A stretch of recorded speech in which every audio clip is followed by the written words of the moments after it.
Terra mia è quasi un appello, no? Un richiamo alla propria terra, in questo caso Palma di Montechiaro, da parte di tanti immigrati palmesi che sono andati via e adesso pure gli oriundi. Esatto, Terra Mia sta cercando di valorizzare tutte quelle persone che sono andate via da Palma, che hanno arricchito il loro bagaglio di esperienze, cercando di portare a Palma un'opportunità di crescita e di sviluppo. Io sono Rosario Buongiorno, sono funzionario di banca e proprietario di una guest house a Palma e Montechiaro che è Villa Corbera Palmaris. Ho cercato di portare a Palma di Montechiaro la mia visione di turismo, che è una visione di turismo che è basata in particolar modo su due concetti, che sono l'identità e l'emozione. Quando parlo di identità mi riferisco ad un'espressione del territorio, quindi qualche concetto di peculiarità che deve contraddistinguere il nostro territorio dagli altri, che deve suscitare nelle persone che vengono a Palma, nel viaggiatore che viene a Palma, deve suscitare delle emozioni. Quando il turista va via da Palma deve sentirsi male, come la sindrome di Stendhal, deve sentire il bisogno di venire, di essere legato al nostro territorio. Ecco perché parlo di turismo identitario. Ne parlo di un turismo identitario che l'ho sviluppato attraverso un concetto di brand. Costiera del Gattopardo. Vorrei dare alla costiera che parte da Punta Bianca fino ad arrivare a Roccatenna, a Ciotta, un brand, un nominativo, un'etichetta, Costiera del Gattopardo, che sia riconosciuta a livello internazionale e che possa suscitare interesse, che possa suscitare a sua volta una grande curiosità, che faccia forza la storia di Palma di Montechiaro, la storia di Tomasi di Lampedusa. Questo brand dobbiamo però andare a dargli una sua identità. Come? Con dei percorsi tematici.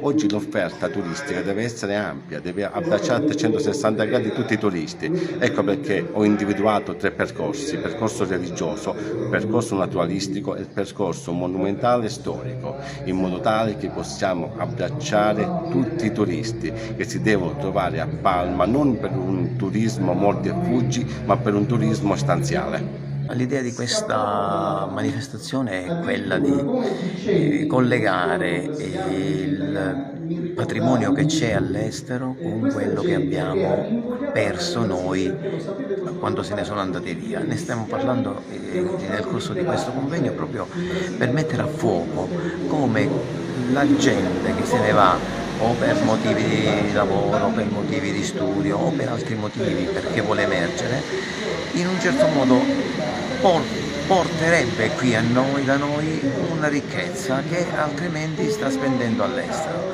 Noi quindi vorremmo fare questo ogni anno, cioè per noi e per me, almeno che io sono il promotore di questa iniziativa, l'idea è di fare questi eventi una volta l'anno. Infatti la chiamerei Terra Mia Atto Primo, proprio perché negli anni vorremmo vedere le persone che sono fuori dare il loro contributo di idee, di progettualità, di amore, perché ancora mantengono un grande amore per questa terra.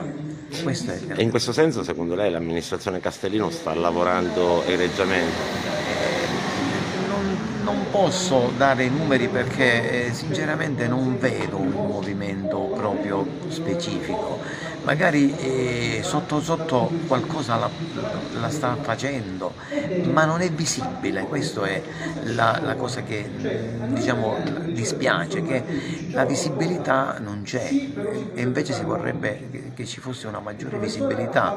Io mi auguro che infatti con questo contributo l'amministrazione prenda consapevolezza del fatto che questa problematica, che è una problematica non è lontana, i problemi a Palma ce ne sono tanti, sono endemici, ma la problematica dell'emigrazione è collegata a quello che potrebbe essere il potenziale che ci potrebbe derivare non da un ritorno, ma da un investimento nella terra di origine, perché tanti palmesi sono fuori, vengono ad investire. Ne sono la prova anche diciamo, i relatori, quelli che sono qui in loco. Ci sono personaggi che hanno una loro storia, ma che comunque hanno sempre questo amore per la città e nella quale vogliono investire.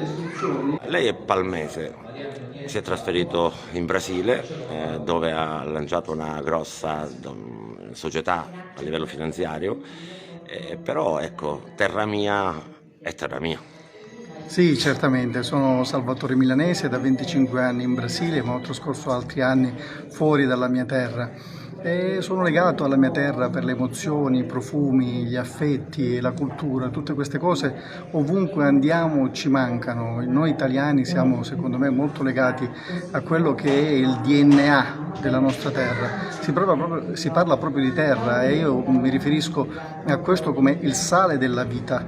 Quando si ritorna, e ce lo dicono anche gli amici che portiamo da queste terre lontane, ci dicono: ma perché vivi così lontano? Perché non te ne ritorni? Perché non senti la mancanza, come dicono in Brasile dove sono da 25 anni io, la saudade di questi posti, di questi profumi, del mare che avete. E così io mi sento adesso una persona globale, devo dire la verità, però non riesco a rinunciare a passare del tempo qui da noi per le realtà che abbiamo, le realtà, ripeto, culturali che non trovi in nessuna parte del mondo. Ho girato tantissimo e non riusciamo a trovare quello che abbiamo in Italia dal punto di vista culturale, assolutamente irripetibile, dal punto di vista naturalistico e culinario ce li invidiano tutti, quindi dobbiamo fare uno sforzo e per questo sono qui oggi a questo seminario, a questo incontro con amici, principalmente per dire che abbiamo risorse che dobbiamo utilizzare, costruendo dei ponti affinché queste risorse possano portare ricchezza nella nostra terra.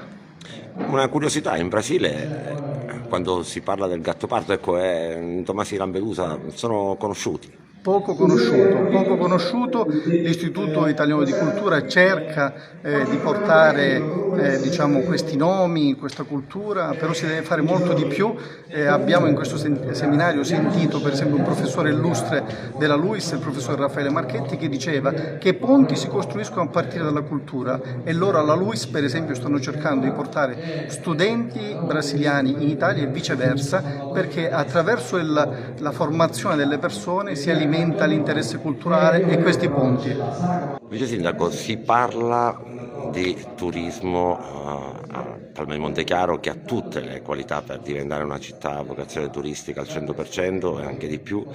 E poi c'è questo legame, no, con tutti quelli che sono andati via per svariati motivi, soprattutto lavorativi, fuori da Palma di Montechiaro, e poi ci sono anche i figli che naturalmente sono gli oriundi, e c'è questo progetto, no, di riportarli nella propria terra.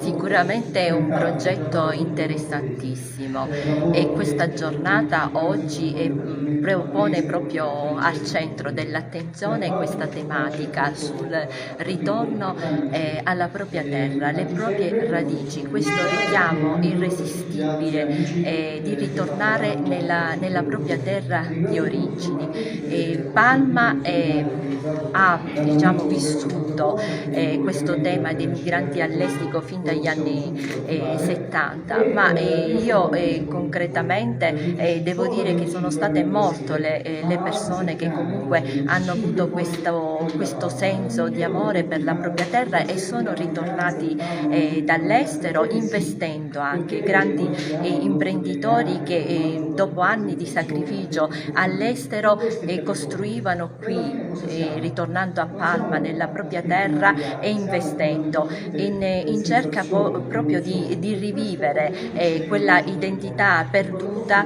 perché sia professionalmente io ho vissuto questa esperienza vivendo diversi anni in una città bellissima, Firenze, che pur cogliendo la bellezza e il valore culturale che una terra può soffrire, però il ritorno alle radici e questa irresistibile voglia di ritornare nella propria casa è insita in ognuno di noi, è qualcosa che abbiamo dentro, la sicilianità. Quando ero piccola sentivo parlare sempre degli odori della Sicilia, gli odori, i sapori, gli agrumi della Sicilia. Ecco, queste non sono cose scontate, ma sono cose molto importanti che fanno parte della nostra identità e della nostra cultura. Mi auguro che tutti quelli che sono stati costretti per motivi di lavoro, di lasciare la propria terra per andare all'estero possano ritrovare anche le forze e il coraggio di reinvestire qui e ritornare nella propria terra. Mi sembra che il lavoro dell'amministrazione Castellino sia proprio indirizzato in questo, no? Di non avere più un turismo mordi e fuggi, ma un turismo stanziale in pratica. Sicuramente noi stiamo lavorando in questo senso, stiamo creando diverse situazioni affinché il turismo possa spiccare in maniera adeguata e far ritornare tutti i nostri migranti che sono all'estero. Sicuramente l'amministrazione Castellino lavora e lavorerà incessantemente per raggiungere obiettivi adeguati a tal fine.